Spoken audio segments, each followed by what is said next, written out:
A 150-pound cast iron farmhouse sink dragged through the streets of Detroit by one man on one cold November afternoon, while three people stood on the sidewalk and laughed at him. That sink outlasted every piece of emergency shelter equipment the American charity system handed out during the same period by more than a decade. The man who dragged it was a former HVAC technician named Marcus Johnson. He was 53 years old, sleeping in a Detroit alley, and he understood heat and cold at a level that almost nobody in the organizations funded to protect him ever did. This is the story of what he built, why it worked, and what it tells us about who this country has decided is not worth listening to. If that question matters to you, subscribe now. Because this is exactly the kind of story we come back to every week. The year was 2009. Marcus had spent 22 years as an HVAC technician, 2 decades of understanding, at a gut level, how heat moves through buildings, how it climbs towards ceilings, how it escapes through gaps you cannot see with the naked eye, how a building breathes cold in through its bones in January and bleeds warmth out through its skin all night long. He knew this the way a carpenter knows wood grain, not from textbooks, but from years of getting it wrong in the field and then getting it right. The financial collapse of 2008 took his job. 4 months later, it took his apartment. By autumn of 2009, he was sleeping in a narrow alley between 2 brick warehouses on the east side of Detroit. The temperature that November dropped to the low 20s degrees Fahrenheit. The wind came off the Detroit River like something with a grudge, sideways, relentless, finding every gap in every layer of clothing, cutting through donated blankets like they were tissue paper. Other men in that alley pressed themselves against the brick walls each night, hoping the masonry would hold some warmth into the small hours. It held a little. You could see on their faces each morning exactly how little. Marcus watched this, and then he walked 3 blocks to a nearby demolition site and spent close to an hour studying the debris pile. He was not looking for food. He was not looking for clothing. He was looking with an engineer's eye, scanning for mass, for density, for thermal potential. What he found was a heavy cast iron farmhouse sink, the kind pulled from a 1940s kitchen, porcelain-coated, deep-basined, solid as a small boulder, probably 150 pounds. It was lying on its side next to a broken refrigerator, discarded not just from a kitchen, but seemingly from usefulness itself. Marcus looked at it the way a sculptor looks at raw marble, not at what it was, at what it could become. He dragged it back through the streets to the alley. It took most of the afternoon. It left deep parallel marks in the concrete the entire way. 3 people watching him do it. One man laughed out loud and said, "Bro, what are you doing? You gonna wash dishes out here? You opening a restaurant?" The others shook their heads. Stupid.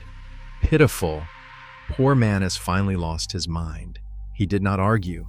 He had work to do. Hold that image in your mind as we go forward, because before we talk about what he built, before we talk about why it worked, you need to understand what the alternative looked like. The thing Marcus was given, the thing the system handed out to thousands of people in cities across this country and called a solution. The standard emergency cold weather kit distributed to unhoused people in American cities around 2009 looked like this. A single-wall nylon tent with a lightweight rain fly, a synthetic fill sleeping bag rated to 32 degrees Fahrenheit, and a folded mylar emergency blanket, the kind that crinkles like a candy wrapper and makes you feel, briefly, like technology is on your side. That was it. That was what organizations funded by municipal contracts handed out to thousands of people every winter. On paper, it sounds like a reasonable response. Modern materials, technical ratings, packable, portable, efficient to distribute at scale. Here is what actually happened at 2 in the morning in a Detroit alley. with the temperature at 14 degrees Fahrenheit and a wind chill pushing it below zero. The nylon tent floor had no meaningful insulating value. None. It was a single layer of coated fabric between a human body and frozen ground. And frozen ground is one of the most aggressive heat extraction surfaces in the natural world. Heat flows from warm toward cold. It does not negotiate. It does not slow down because you are exhausted, and it does not care about the temperature rating printed on the side of the sleeping bag. Through that thin nylon floor, body heat poured downward into the earth all night without interruption. The sleeping bag attempted to fight this, but synthetic fill compresses under body weight. Everywhere the body made direct contact with the bag, the insulating loft collapsed flat. The trapped air layer that was supposed to keep warmth in simply was not there at the exact point where it mattered most. The Mylar emergency blanket, which reflects radiant heat beautifully in a controlled laboratory test, crinkled away from the body with every small movement, broke its seal, and released captured warmth in a puff every single time the person shifted position in the night. By 3 in the morning, a person in that tent was hypothermic, and here is the most insidious thing about hypothermia. Once core body temperature drops below 95 degrees Fahrenheit, cognitive function begins to deteriorate. People stop making rational decisions. They stop seeking help. They stop getting up and moving. The cold does not announce its victory. It just quietly takes over. And the person inside that tent stops knowing they are in danger at precisely the moment the danger becomes fatal. That nylon tent had a functional outdoor lifespan of roughly 1 season before UV degradation compromised the waterproofing. The synthetic fill clumped and matted within 18 months, losing a substantial portion of its original insulating value. The Mylar blanket, designed for a single emergency use, tore along its fold lines within weeks of daily handling in the field. The entire kit, costing charitable organizations roughly $40 to $60 per person, was built to be replaced constantly. It was a product, engineered with a product's logic. Manufacture it, distribute it, report the numbers, replace it when it fails. It was not built to last, and it did not. Marcus's shelter would last 12 years, not because Detroit winters went mild, because it was built on 3 engineering principles that the modern emergency shelter industry either never considered or quietly decided were too inconvenient to apply to the people sleeping outside their offices. These principles are not complicated, they are just old, and old knowledge has a way of disappearing from places where money gets made from replacing it with something newer, lighter, and easier to put in a box. The first principle is thermal mass. Every dense, heavy material has the capacity to store heat, to absorb it slowly over hours and release it slowly over hours. Think of it this way: a sheet of thin aluminum foil placed near a fire gets hot almost instantly and loses all that heat the second you remove it from the flame. A brick placed near the same fire takes much longer to heat through its core, but once it reaches temperature, it holds that warmth for hours, even after the fire is completely out. The brick has thermal mass, the foil does not. A cast iron farmhouse sink weighing 150 pounds has substantial thermal mass, enough when properly warmed to function as a slow-release heat reservoir through the coldest hours of a winter night. In engineering terms, it is a thermal battery. It charges slowly. It discharges slowly. And it keeps releasing energy long after the input source is gone. Marcus warmed the sink each evening using a small controlled flame, a tin can filled with isopropyl alcohol, which burns clean and low without producing dangerous quantities of carbon monoxide in a vented space.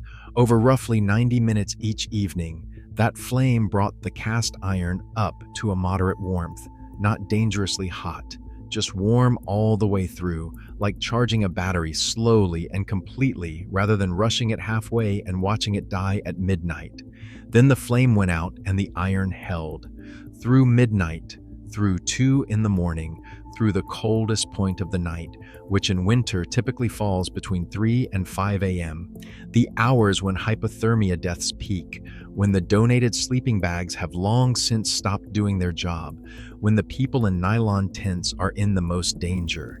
The sink was still releasing heat at 4 in the morning, steadily, quietly, like something that understood what was at stake. This principle is not new. The Romans embedded thermal mass into the stone walls of their bathhouses, so the masonry held warmth long into cold nights without additional fuel.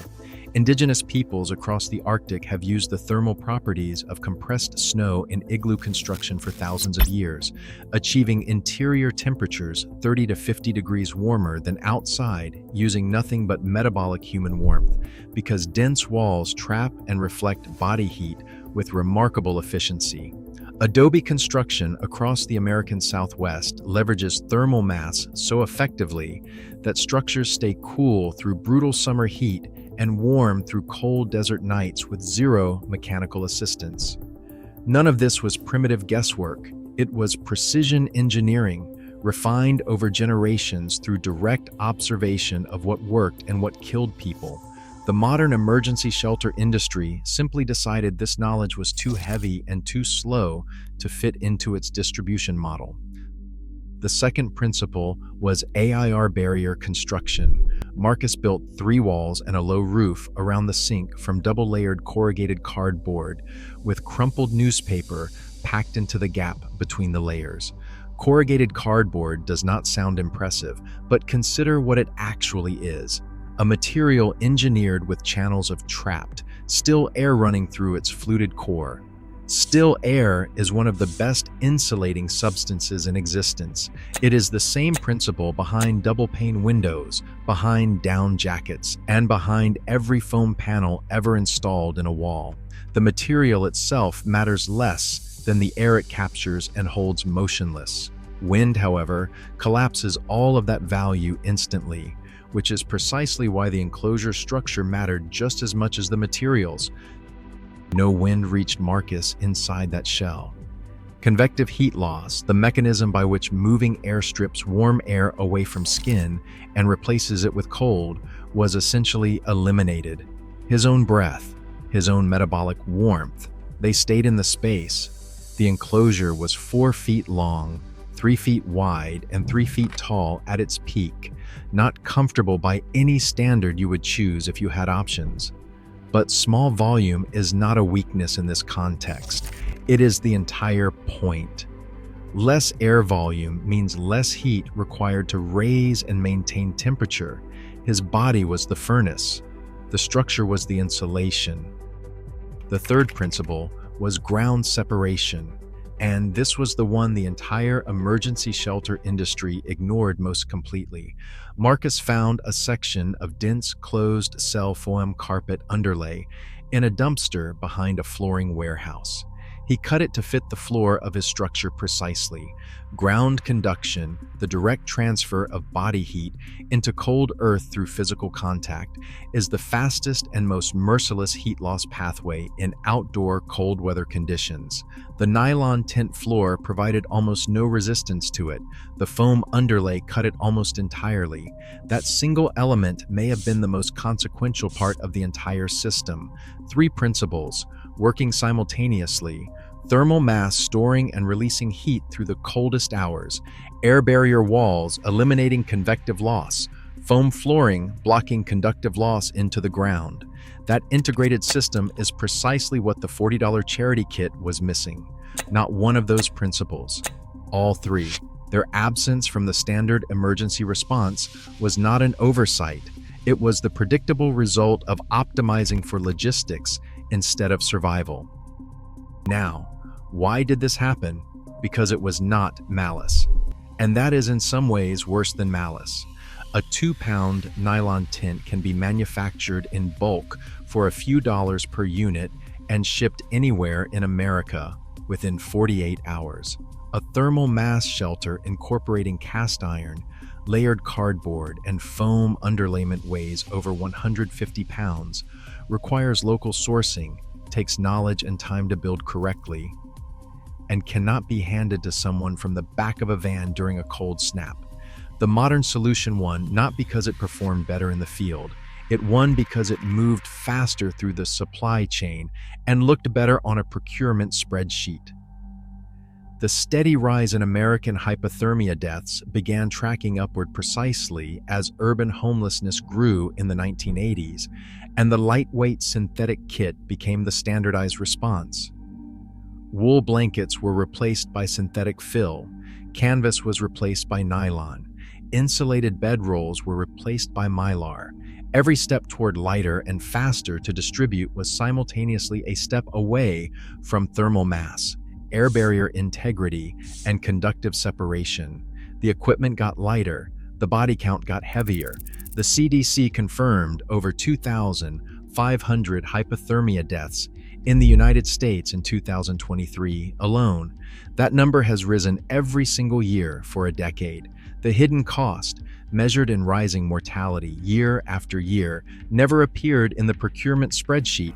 It appeared in county morgues, and then it disappeared from public attention because it was not dramatic enough to sustain coverage and not simple enough to assign blame. The people dying in those tents were not making poor decisions. Their bodies were not broken. They were given equipment designed for logistical performance, not thermal performance, and then the system looked away from the results. That failure was never theirs, not once. So what do you do with this knowledge? Here is where it becomes concrete, right now, wherever you are. Option 1 requires nothing you do not already own. If you have any heavy, dense cookware, a cast iron skillet, a Dutch oven, a ceramic casserole dish, you own a small thermal mass heat reservoir. Heat it gently on low, wrap it thoroughly in thick towels to slow the release, and place it at the foot of your sleeping space on a cold night. It will release stored warmth gradually for 2 to 3 hours. This method has been used across Asia, Europe, and Africa for centuries.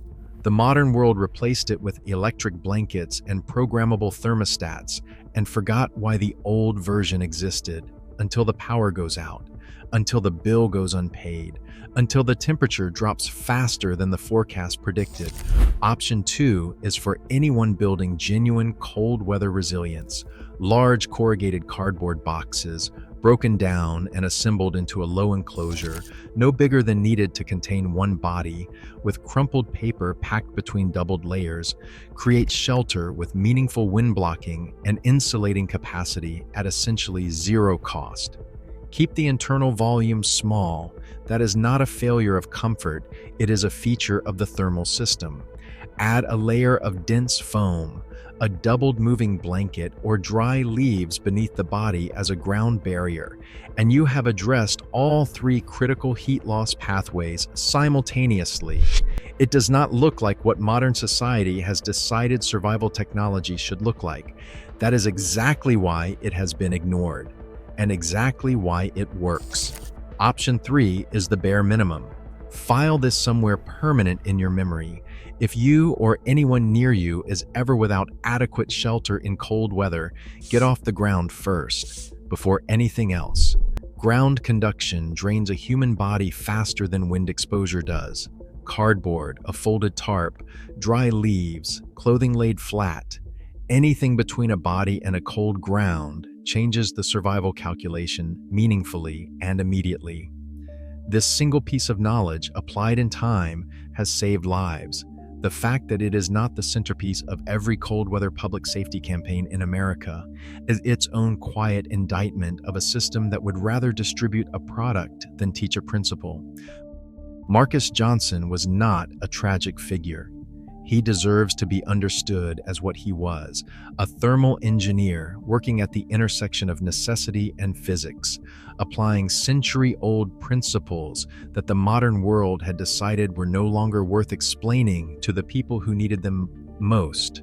He had 22 years of professional training in exactly this problem. He understood heat transfer, thermal resistance, and material properties at a level that most people with engineering degrees would respect. Then the system failed him economically, and when it failed him economically, the only assistance it offered was a product designed for logistical efficiency, not survival. He survived anyway, not because he was exceptional in some mystical sense, because he applied the knowledge he already had to the conditions he actually faced. That is not a story about individual heroism. It is a story about institutional failure and individual competence, filling the gap that failure left. Think about what that means for a moment. A man with expert-level knowledge of thermal systems, the exact expert you would want advising a cold weather shelter program, was sleeping in an alley, and nobody funding the emergency response ever asked him a single question. Not one. The knowledge he had was worth more than every procurement contract awarded that year, and it was never solicited, never recorded, never turned into policy. The system is not designed to learn from the people it is supposed to serve. It is designed to distribute products to them. That is the thing about this story that should stay with you longest. Not the engineering, as elegant as it is, not the sink or the cardboard or the foam underlay. Those are tools. What should stay with you is the reminder of where expertise actually lives in this world. It does not always come with credentials. It does not always come from institutions. Sometimes it comes from someone who has spent years inside the exact problem you are trying to solve and been ignored precisely because of where that education took place. The knowledge was not lost. It was never offered. If this story shifted something in the way you understand warmth, survival, and the quiet expertise of people the world is too quick to write off, leave a comment. What topic do you want us to investigate next? What is the solution you have been told is stupid that you suspect has been right all along? We read every one. Every week on this channel, we go digging for the knowledge the modern system buried, simplified, or decided was not profitable enough to preserve. Subscribe so you do not miss what comes next. The real engineers are sometimes the ones nobody believed. Marcus knew that from his very first winter. Now you do too.